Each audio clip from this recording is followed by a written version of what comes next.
कोई इंसान इतना चालाक हो सकता है कि मरने के बाद भी यमलोक की व्यवस्था बिगाड़ दे? क्या कोई चोर नर्क जाकर भी अपनी चोरी और चालाकी से यमदूतों को परेशान कर सकता है? आज की कहानी है एक ऐसे ही शातिर चोर की जिसने उबलते तेल वाले नर्क को बना दिया आराम करने की जगह। और सबसे हैरानी की बात, आखिर में खुद यमराज को उसे नौकरी देनी पड़ी। तो चलिए शुरू करते हैं गरुड़ पुराण से प्रेरित ये रहस्यमयी, मजेदार और सीख देने वाली कहानी। बहुत समय पहले एक राज्य में मंगल सिंह नाम का एक बेहद चालाक चोर रहता था। लेकिन वो साधारण चोर नहीं था। वो गरीबों के घर कभी चोरी नहीं करता था। उसका निशाना हमेशा घमंडी अमीर लोग होते थे। उसकी सबसे बड़ी खासियत थी ताले खोलने की कला। कहा जाता था कि यदि मंगल सिंह किसी ताले को सिर्फ एक बार देख ले तो उसे खोलने में उसे कुछ ही सेकंड लगते थे। राज्य की सेना, पुलिस और सैनिक सालों तक उसे पकड़ने की कोशिश करते रहे, लेकिन वो हर बार बच निकलता। धीरे धीरे समय बीता, उम्र बढ़ी और एक दिन मंगल सिंह की मृत्यु हो गई। मृत्यु के बाद अचानक आसमान काला हो गया। भयानक आवाजें आने लगीं। दो विशाल यमदूत प्रकट हुए। उनकी लाल आंखें आग की तरह चमक रही थीं। वे मंगल सिंह की आत्मा को पकड़कर सीधे यमलोक ले गए। वहां विशाल सिंहासन पर बैठे थे यमराज। पास में खड़े थे चित्रगुप्त, जिनके हाथ में कर्मों का विशाल लेखा जोखा था। चित्रगुप्त ने भारी आवाज में कहा, महाराज, इस व्यक्ति ने जीवन भर चोरी की है। हालांकि इसने किसी की हत्या नहीं की, लेकिन इसके कर्म पापपूर्ण है। फिर उन्होंने गरुड़ पुराण का उल्लेख करते हुए कहा, नियमों के अनुसार इसे 6 महीने तक तप्त कुंभ नरक में भेजा जाए। ये सुनते ही बाकी आत्माएं काटने लगी, लेकिन मंगल सिंह मुस्कुराने लगा। यमराज ने हैरानी से पूछा, तुम डर नहीं रहे?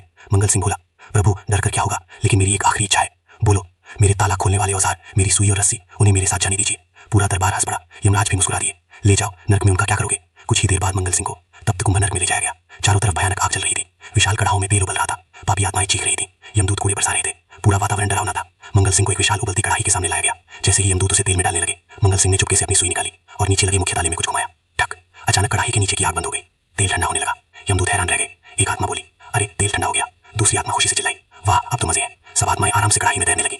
यमदूत भागकर दूसरी कड़ाही जलाने गए, लेकिन मंगल सिंह ने उसका ताला भी जाम कर दिया। फिर तीसरी, फिर चौथी। देखते ही देखते पूरे नरक की व्यवस्था ठप हो गई।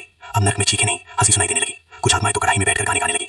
नरक के प्रभारी घबराकर भागे भागे यमराज के पास पहुंचे। महाराज, अनर्थ हो गया। क्या हुआ? पृथ्वी से आया नया चोर, उसने सारी कड़ाहों के ताले जाम कर दिए। क्या?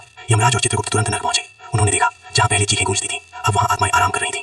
यमराज गुस्से में बोले, मंगल सिंह, ये क्या किया तुमने? मंगल सिंह ने हाथ जोड़कर कहा, प्रभु, आपने ही तो मेरे औजार साथ लाने की अनुमति दी थी। यमराज चुप हो गए। मंगल सिंह आगे बोला, मेरे पास ताले खोलने और बंद करने का ज्ञान है। मैंने बस अपनी कला का इस्तेमाल किया है। फिर वो मुस्कुराया और धीरे से बोला, और यदि आपने मुझे यहीं रखा तो अगली बार मैं यमलोक के खजाने का ताला भी खोल सकता हूँ। पूरा नरक शांत हो गया। यमदूत डरकर एक दूसरे को देखने लगे। कुछ पल बाद अचानक यमराज हंस पड़े। यमराज ने चित्रगुप्त से कहा, ये चोर बहुत बड़ा सिरदर्द है, इसे नरक में रखना खतरनाक होगा। फिर उन्होंने आदेश दिया, इसे स्वर्ग की सीमा पर पहरेदार बना दो। कम से कम इसकी चालाकी वहां काम आएगी। मंगल सिंह मुस्कुराया, अपनी सुई जेब में रखी और आराम से स्वर्ग की ओर चल पड़ा।